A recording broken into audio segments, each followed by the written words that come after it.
Yes. So, nous avons Anton, Stastny, and Peter. The question is, Osleys Iglesias, at 19 years old, kid, you went to Germany, and he made a defect the last night of the boxing tournament. He called his mother by FaceTime, because we are in modern time, and he told her, "Mom, I won't get back, and you'll see me again, or I'll see you again when I'm going to be champion of the world. I can't afford to go back to Cuba if at least I'm not a champion." And I said, I know two guys who lived the same thing 38 years ago. 45. 45 years ago. 45. I know that. We know that date. It was in August, August, late August. Late August. And Osleys Iglesias, because we are living in, it was in 2021, 20, he could call his mother, FaceTime, he could see her. But in that night in Vienna, or Innsbruck, Vienna, you didn't call anybody. We couldn't. Not only we couldn't call, we didn't want to call, because everything, if people didn't have a phone call, we didn't have a phone call, my brother had, but it was all bugged, all kind of listened to, all intercepted by KGB people, and we just knew it was very, very hard, very tough. And I was dreaming, at the time I was dreaming, why don't they have a phone? Hopefully one day they will invent the phone with a screen so I can see my parents. Because we knew when we left, we might never see them again, we might never see our country again. That was such a life. A lot of people left before us, right after World War II. It was like 40 years before us. They were hoping coming back in 2, 3 years, 5 years, like regime had to collapse, they cannot survive. They kept surviving. And the theory was, you got two nuclear superpower, and there is status quo forever. And luckily for us, 10 years later, everything collapsed unexpectedly. But it was very tough. Different time, different opportunities, and thank God today, even if I travel, it's like I'm speaking to my loved ones more than when I'm home. Just so, and you see them, you communicate. It's different. But that kid is brave and courageous. What is it? Knowing that you love your mother, you love your brother, you love your father, your family, and you're in the plane from Paris, I think, or London, Paris to Montreal. Amsterdam to Montreal. And you're going to land in North America. And you're not, when was the first time that you could talk to them? When we arrived here, somehow we called our brother. He had a phone. He was a lucky one. At those days, only privileged people had phone calls wired. You mean that your parents at the home didn't have a phone? Most people in the blocks, you got 1 or 2 people who had a phone out of 10 apartments in one block. If you have 100 apartments, maybe 10, 15 had a phone call. Most people did not have a phone. So you called the brother? We gave him let's say, Saturday, or please bring parents tomorrow between, around 1, 2 o'clock in the afternoon. And it was kind of early evening in the summer. So we were calling him. We pre-arranged 24 hours before. He brought the parents, and we spoke to our parents. It was very special. It was very special. Every phone call was over an hour, and it was special. But it was hard. We didn't want to tell them anything when we were leaving. We didn't want to get them in trouble.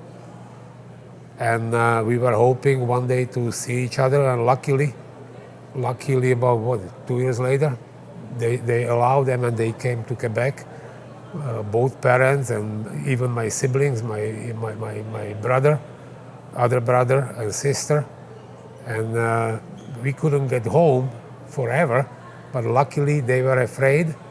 We were well known, so they pretended they are democratic regime, so they not doing any obstructions or anything dirty. And so that was big win for us.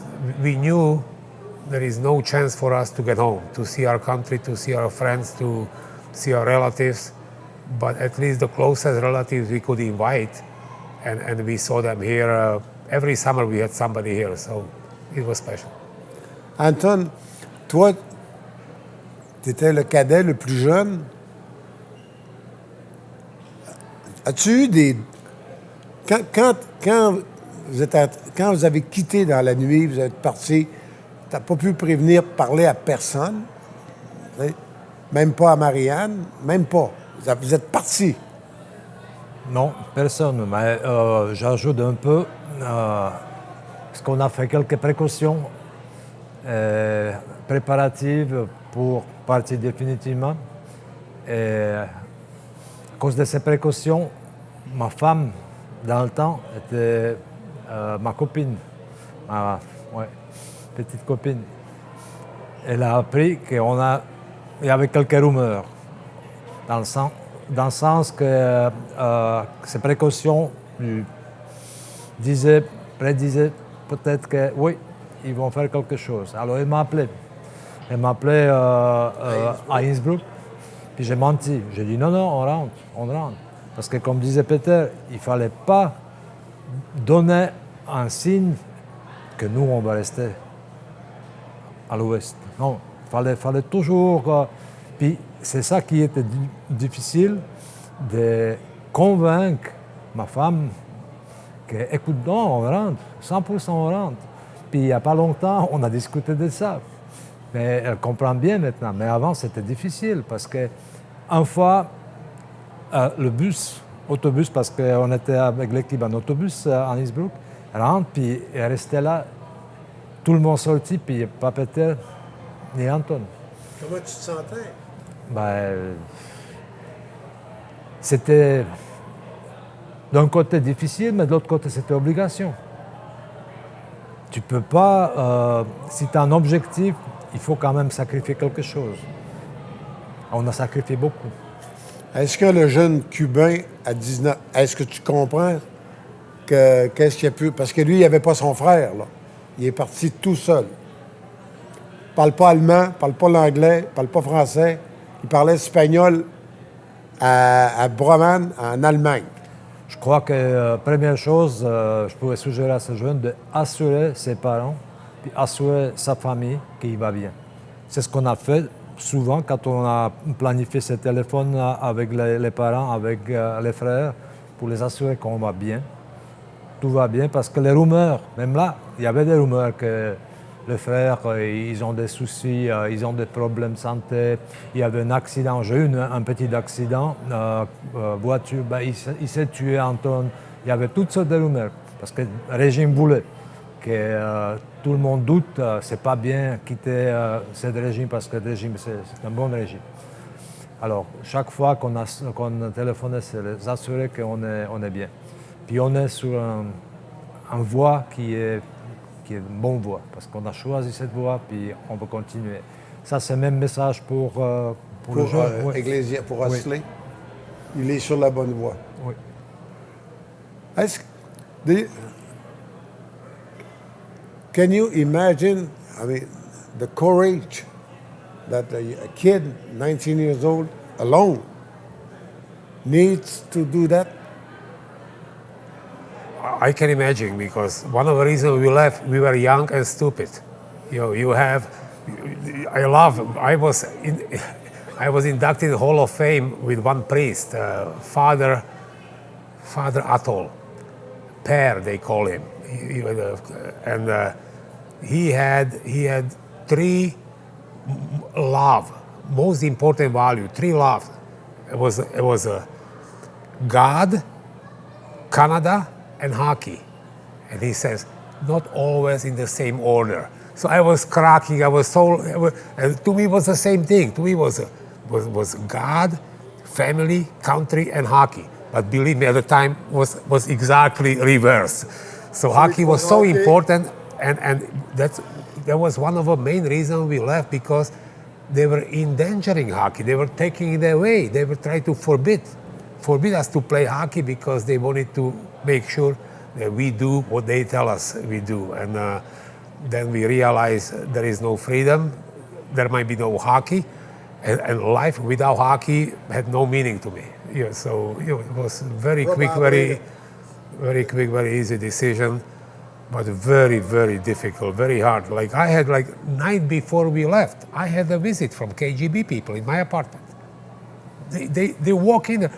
I know the guy, but I know he was KGB. So he knocked on the door, I opened, and he just he pushed himself in. I said, hey, I didn't invite you. He pushed himself in, checking around if the furniture is still there. Usually they were looking for the signs. If something I would have done, but we knew that too. It was anticipated. Something we would have done, we sold or gave it away, they would take the passport and we wouldn't be able to travel, and would be different story.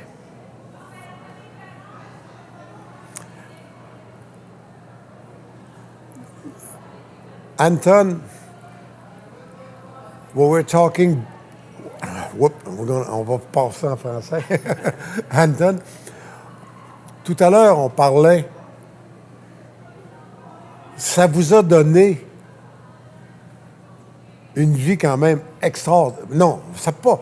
Les gestes que vous avez posés vous ont permis une vie extraordinaire. Vous avez joué avec Mario Lemieux, Gretzky, avec Lafleur, avec... vous êtes allé même aux Olympiques, après ça, pour la Slovaquie. Je veux dire, dans le fond, les rêves se sont réalisés. Oh, plus. Rêve, plus. Ton français revient? Oui, ben c'est juste, c'est au-delà de ce qu'on espérait. Sans doute, c'est au-delà de ce qu'on espérait. On espérait de vivre en vie décente, réussir et ne pas avoir échec. Notre objectif, c'était de s'intégrer et jouer notre meilleur, bien sûr, mais des fois, certains événements ont dépassé nos attentes. Puis après, si tu veux, on a fait quelques événements. Mais plus loin, tu réalises, maintenant avec rétrospective, qu'on était parmi les pionniers qui ont créé la tendance. Parce qu'avant, la différence entre hockey nord-américain et européen était énorme. Maintenant, c'est tout pareil. Voilà. Puis nous, on était premiers. On était parmi les premiers pionniers qui ont permis d'intégrer les deux ensemble. Puis c'est certainement au-delà de ce qu'on espérait. Peter, I need to add something. It's so important not to forget, because that made decision easier. My wife was pregnant, and you think about family, and you're thinking about raising the family. And you want to give them every opportunity. You love them, but you want to provide them with the education and raising and following their dreams and developing their talents, their skills. Over there, you cannot do that. You need freedom for this. And I realized I don't want my children to be brainwashed from early ages all the way and to be loyal to the regime, because if you're not, you get on the blacklist and you're limited. You can be a blue-collar maximum, maybe driver, working somewhere in the mine, but no schools, no colleges, no universities, no good positions. And that was, I mean, that made it easier, because I wanted my children not to be as I said, brainwashed by the regime and following their dream and give them the maximum foundation to develop and pursue their own dreams in the future. And that could only happen in the freedom. Peter, if you had one message, Osleys Iglesias is now 25. I think he got a kid now that is German now. And he's maybe 1 or 2 fights from being champion of the world.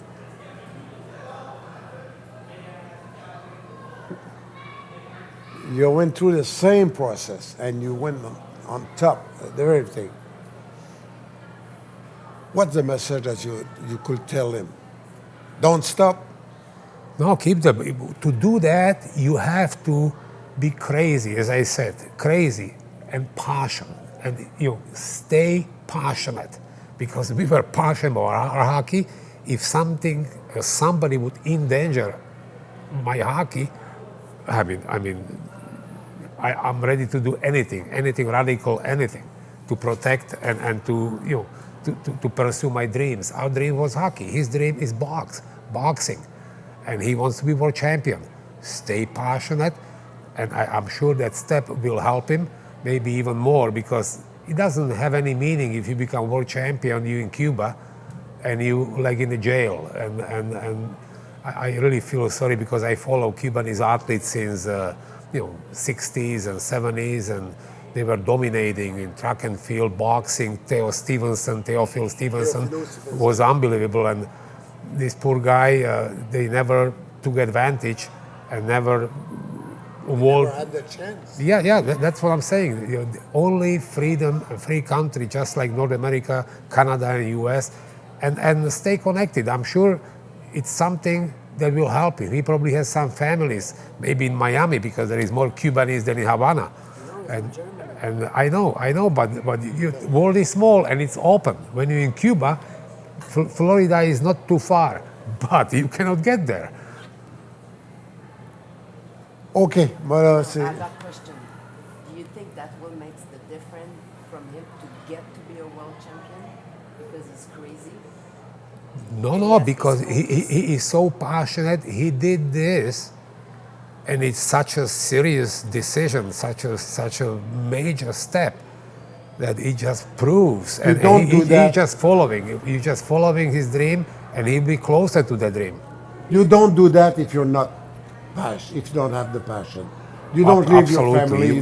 You will exactly. You will never have the guts, never had the courage and bravery or to. Because we do have people that leave their country, and there is boxers that leave their country, but they still can go back.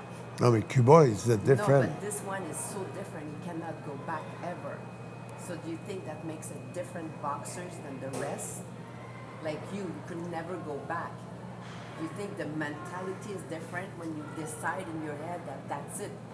You quit everything. You quit everything. It's definitely different, because when you have one-way ticket, it helped me, because often you're in the situation, you say, hey, well, F you, I'm walking back, and if you have, it's just not there. So you just back. I was ready to step up against anybody who tried to endanger me or my brother or my pursuing my dream, being as good as anybody I play with. I never dreamed to be Gretzky but I wanted to be as good as anybody, wanted to as much contribute to my team, to my teammates, and to the winning of my club, my team, as I could. And you realize more you contribute, more people reward you. And it's just great feeling. This is something what the kids dream about.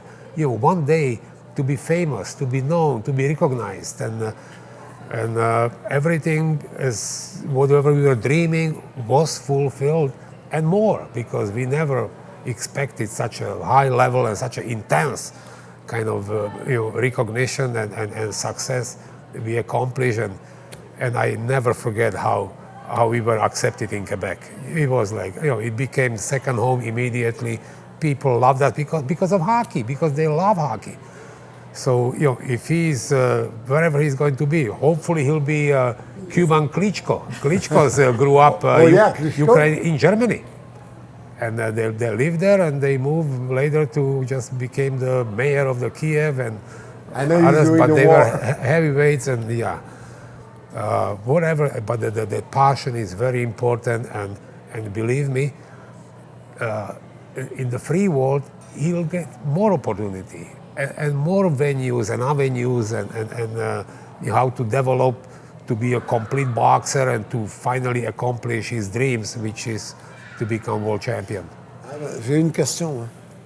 Puis il y a aussi François qui a une autre après. OK. The director is in Montreal and he's following the He's following you.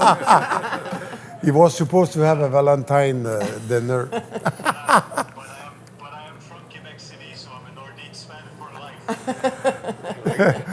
Anton, quand as-tu revu ta mère la première fois que tu l'as revue? Là? En 1983, ici. Ils sont venus ici? Oui. Comment tu te sentais?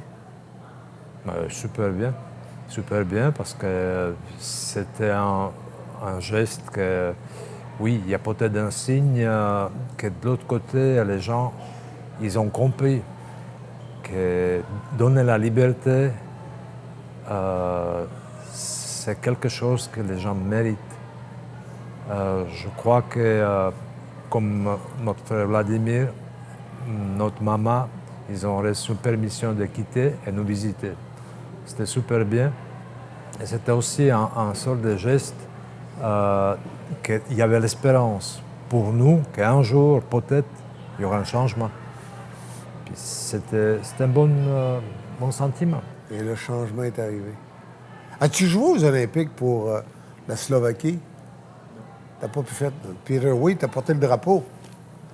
Mais lui, il était le meilleur joueur pour la qualification pour l'Olympique.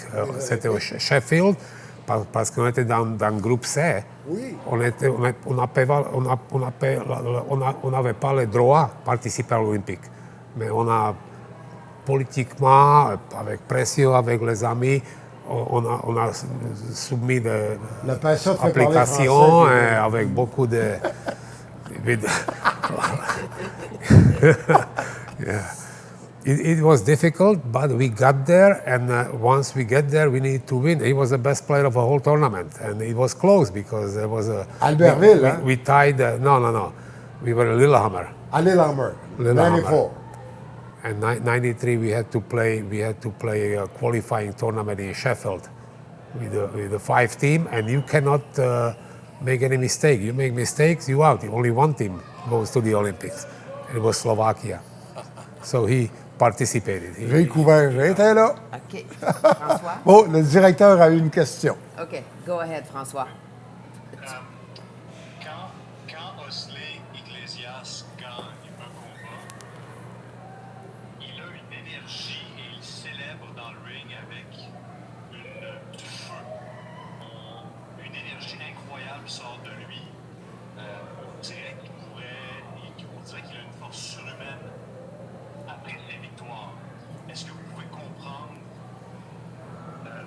cette espèce d'énergie-là? Pensez-vous que les sacrifices qu'on fait Veux-tu que je traduise? quand on quitte ton pays nous donne un sens supplémentaire à la victoire? Bon, je peux répondre parce que je pense qu'on a eu le même sentiment quand on jouait. On a eu le sentiment qu'on représente notre peuple, tout le pays. Puis ça te donne une énergie extraordinaire parce que tu sais très bien que si tu réussis, les gens sont contents. On a reçu beaucoup de lettres qui sont venues première, deuxième année, qui les gens suivaient. Ils écoutaient même de notre temps maintenant. Je passe en Slovaquie, puis j'écoute certains gens un petit peu plus âgés, puis ils disaient souvent qu'on écoutait Voice of America, puis c'était sous la couverture parce qu'il ne fallait pas que les gens nous entendent. Puis ils écoutaient notre résultat, ils s'est associés avec nous.